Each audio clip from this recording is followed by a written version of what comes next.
एनिक्जागोरस के दर्शन को हम दो भागों में बांटकर समझेंगे। पहले भाग में हम जगत के उपादान कारण के विषय में समझेंगे और दूसरे भाग में जगत के निमित्त कारण के विषय में समझेंगे। जगत के उपादान कारण के खोज के लिए इनके पहले भी दार्शनिकों ने अपने दार्शनिक मत दिए हैं, जिसमें थेलीज का यह कहना है कि जगत जल से बना हुआ है। जल ही वह मूल तत्व है जिससे सभी वस्तुएं बनती हैं। फिर एनेक्जिमेंडर आते हैं जो इनके ही शिष्य हैं। उन्होंने कहा जगत का मूल कारण अनिश्चित द्रव्य है, वह सभी वस्तुओं को जन्म देता है और उसी में सभी वस्तुएं लीन हो जाती हैं। तो एनेक्जिमेंडर ने जल के स्थान पर अनिश्चित, असीमित और शाश्वत तत्व को जगत का मूल कारण मान लिया। इसके बाद एनेक्जिमेनीज आते हैं। उन्होंने कहा कि जगत का मूल कारण हवा है। हवा से ही सभी वस्तुएं बनती हैं और स्थिर रहती हैं, फिर उसी में लीन हो जाती हैं। आगे चलकर पार्मेनाइडीज कहते हैं कि जगत का मूल कारण शाश्वत तत्व है, जिसे उन्होंने बीइंग कहा, जिसमें कभी कोई परिवर्तन नहीं होता है। तो पार्मेनाइडीज ने जगत के मूल कारण को बीइंग के रूप में प्रस्तुत किया और उनके बाद हेराक्लाइटस कहते हैं कि जगत का मूल कारण अग्नि है, जो निरंतर परिवर्तित होती रहती है। तो जगत के मूल कारण के विषय में इन दार्शनिकों ने किसी एक तत्व को स्वीकृति प्रदान की। वही तत्व संसार की सभी वस्तुओं को जन्म दे रहा है और उसी में सारी वस्तुएं लीन होती हैं। जब बात एम्पेडोक्लीज तक आती है तो एम्पेडोक्लीज कहते हैं कि जगत का मूल कारण एक तत्व नहीं हो सकता। यदि कोई एक तत्व हम मान लें कि जगत का मूल कारण है, तो हम उसमें परिवर्तन कैसे होता है इसकी व्याख्या नहीं कर सकते हैं। यदि कोई तत्व परिवर्तित हो जाता है तो इसका अर्थ यह हुआ कि वह अपने मूल स्वभाव से अलग हो गया, और जो तत्व अपने मूल स्वभाव से अलग हो गया वह नश्वर हो गया, वह शाश्वत नहीं हो सकता। और वे पार्मेनाइडीज के इस बात से सहमत हैं कि जगत का मूल तत्व शाश्वत होना चाहिए। तो एम्पेडोक्लीज के मन में, तर्क में यह बात आती है कि क्यों न जगत के मूल कारण को एक से अधिक तत्व स्वीकार किया जाए। तो उन्होंने ऐसा ही किया। उन्होंने कहा कि जगत का मूल कारण अग्नि भी है, वायु भी है, पृथ्वी भी है और जल भी है। इन चार तत्वों को उन्होंने मौलिक तत्व के रूप में स्वीकार किया। इन्हीं चारों तत्वों से संसार बनता है। ये चारों तत्व जितने हैं उतने पहले भी थे और उतने भविष्य में भी रहेंगे। इनके द्वारा वस्तुएं बनती हैं, बिगड़ती हैं, लेकिन ये चारों तत्व कभी न तो कम होते हैं न कभी अधिक होते हैं। इनको हम नष्ट नहीं कर सकते हैं। इनके रूप में परिवर्तन हो सकता है, लेकिन इनके स्वरूप में परिवर्तन नहीं हो सकता है। ये तात्विक रूप से कभी परिवर्तित नहीं होते हैं। तो अग्नि, जल, वायु और पृथ्वी एम्पेडोक्लीज के दर्शन में मौलिक तत्व के रूप में स्वीकृत हो जाते हैं। इसके बाद इन्होंने इन तत्वों में गति प्रदान करने के लिए प्रेम और घृणा की शक्ति को रखते हैं। प्रेम और घृणा भी भौतिक शक्ति है। इसे हम मानसिक शक्ति के रूप में नहीं देखते हैं। एम्पेडोक्लीज के दर्शन में वे कहते हैं कि प्रेम और घृणा की भौतिक शक्ति इन चारों तत्वों में गति उत्पन्न करती है। प्रेम के द्वारा इनमें आकर्षण होता है और वस्तुओं का निर्माण होता है। घृणा के द्वारा इनमें विकर्षण होता है और वस्तुएं विखर जाती हैं, नष्ट हो जाती हैं। तो इन्होंने परिवर्तन की व्याख्या के लिए इस शक्ति का अपने दर्शन में उपयोग किया। तो परिवर्तन की व्याख्या को इन्होंने रख कर हेराक्लाइटस को अपने दर्शन में स्थान दिया और वस्तुओं की निर्माण करने में जो तत्व हैं, पृथ्वी, जल, अग्नि और वायु, इनको शाश्वत मानकर इन्होंने पार्मेनाइडीज को भी अपने दर्शन में स्थान दिया। साथ ही साथ इन्होंने थेलीज को, एनेक्जिमेनीज को और हेराक्लाइटस को भी अपने दर्शन में स्थान देकर यह समन्वयवादी दृष्टि हमारे सामने रख दी। एम्पेडोक्लिस के बाद जब बात एनेक्सागोरस तक आती है तो उन्होंने कहा कि संसार का मूल तत्व एक नहीं, चार नहीं, बल्कि असंख्य होने चाहिए, क्योंकि संसार में असंख्य वस्तुएं हैं और इन चार तत्वों को स्वीकार करके असंख्य वस्तुओं की व्याख्या हम नहीं कर सकते। एम्पेडोक्लिस के दर्शन में जो तत्व है, पृथ्वी, जल, अग्नि और वायु, एनेक्सागोरस के दर्शन में वे वस्तुएं हो जाती हैं। एनेक्सागोरस कहते हैं कि ये चारों भी असंख्य तत्वों से मिलकर बने हैं। अब हम यह देखेंगे कि एनेक्सागोरस के दर्शन में ये असंख्य तत्व किस प्रकार से हैं, इनका स्वरूप क्या है। एनेक्सागोरस कहते हैं कि ये असंख्य तत्व भौतिक तत्व हैं, जैसे लोहा है, मिट्टी है, सोना है, चांदी है, एल्युमिनियम है, कॉपर है। इस तरह से असंख्य तत्व हैं इस संसार में और ये आपस में मिलकर अलग अलग वस्तुओं का निर्माण करते हैं। ये तत्व वस्तुओं का निर्माण करते हैं और फिर वस्तुएं नष्ट हो जाती हैं, लेकिन जिन तत्वों से ये बनी हैं ये नष्ट नहीं होती हैं। ये जितने हैं उतने पहले भी थे और उतने बाद में भी रहेंगे। तो इस प्रकार इन्होंने उस परंपरा को जीवित रखा जिसमें यह कहा गया था कि संसार का मौलिक तत्व शाश्वत होता है। तो ये सारे तत्व जो हैं असंख्य हैं और शाश्वत हैं, इनमें कभी कोई वृद्धि या इनमें कभी कोई कमी नहीं होती है। ये कभी नष्ट नहीं किए जा सकते हैं, क्योंकि ये किसी के द्वारा बनाए नहीं गए हैं। इनके द्वारा जो वस्तुएं बनेंगी वे नष्ट होती हैं, लेकिन जिन तत्वों से वस्तुएं बनती हैं वे नष्ट नहीं होते हैं।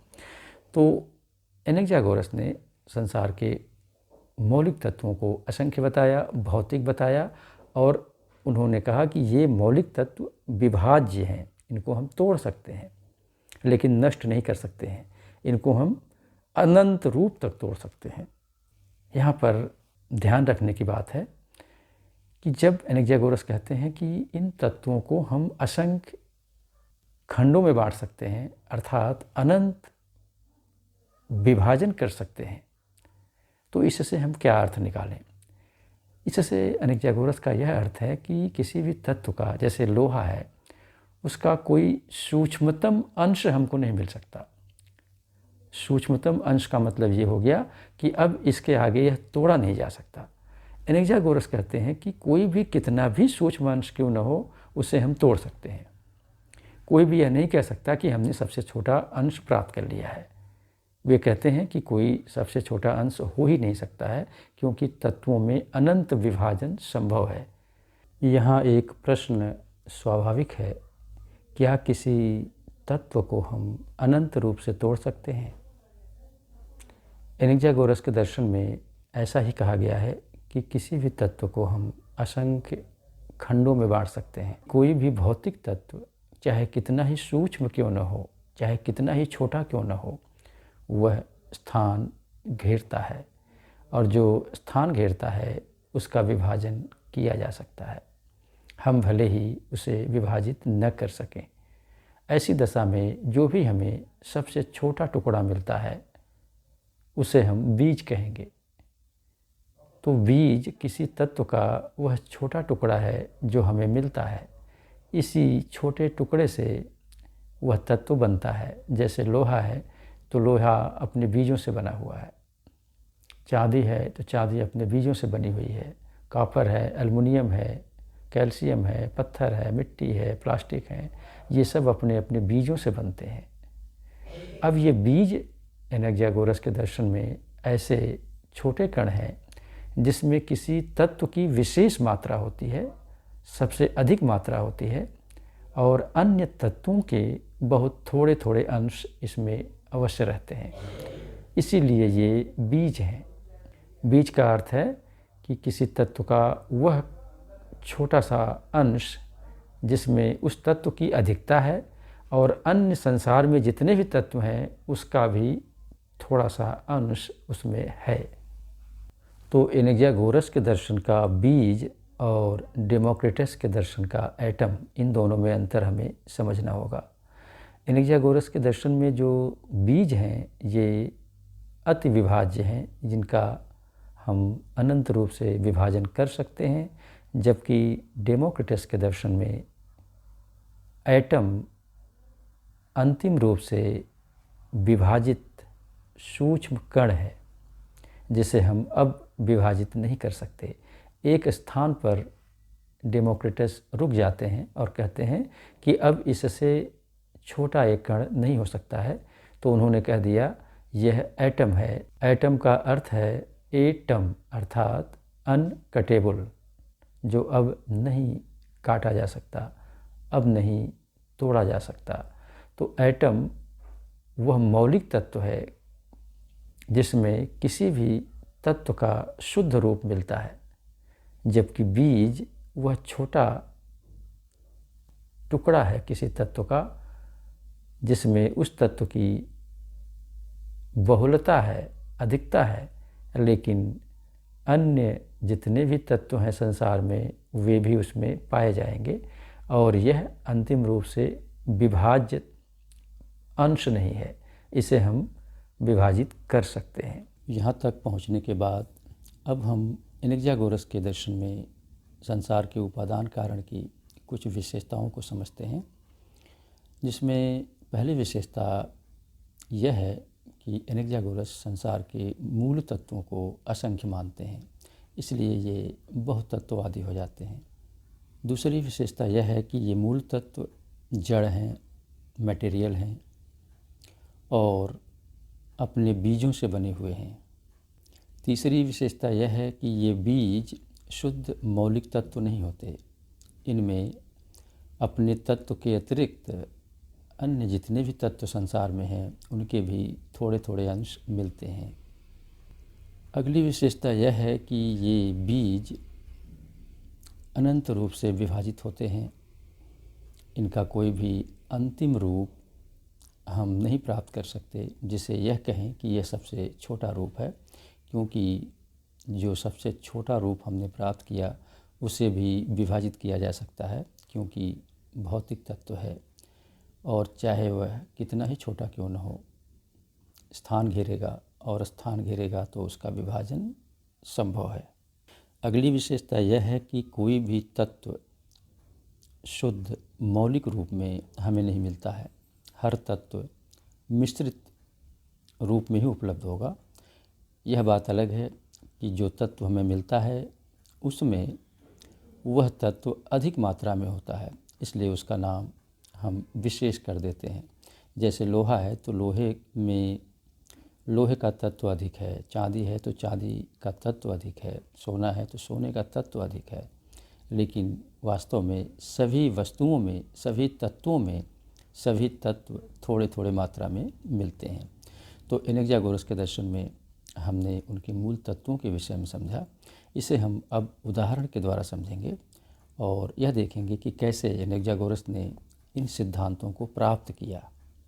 एनेक्सागोरस ने देखा कि एक पशु है जो घास खाता है और घास के द्वारा उसके शरीर में खून की वृद्धि होती है, हड्डी की वृद्धि होती है, उसका वज़न बढ़ता है, उसके सींग बढ़ते हैं, उसके बाल बढ़ते हैं, नाखून बढ़ते हैं।